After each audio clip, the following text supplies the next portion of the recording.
semaine chamboulée sur TF1. La chaîne a décidé de modifier l'heure et la durée de diffusion des 12 coups de midi à cause de la semaine spéciale du combat des maîtres, à l'antenne à partir de ce lundi 3 juillet. Explication. TF1 propose sa nouvelle édition du combat des maîtres, compétition dérivée des 12 coups de midi, dès ce lundi 3 juillet 2023. Dans cette compétition, devenue la grande tradition estivale du programme, 32 maîtres de midi vont s'affronter, au rythme de 8 par jour, pour tenter de se qualifier pour les demi-finales de vendredi et samedi midi.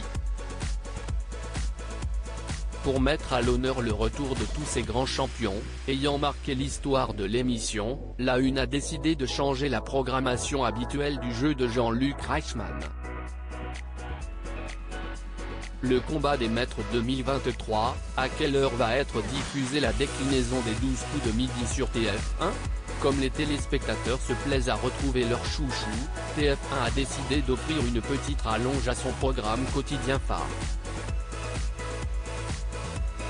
En effet, programmé habituellement à partir de 11h50, le programme arrivera dès 11h45 à l'antenne pendant toute la semaine.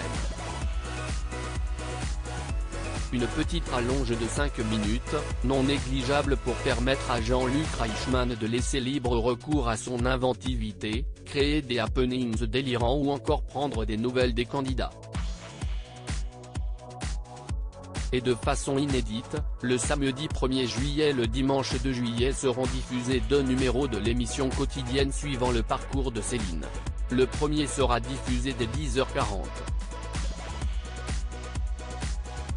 Le combat des maîtres 2023, Paul Elrarat est de retour dans l'émission de Jean-Luc Reichmann aux côtés des habituels Bruno, Eric, Xavier ou encore Frédéric. La production, la chaîne et l'animateur ont réussi à convaincre Paul Elrarat de revenir dans l'émission.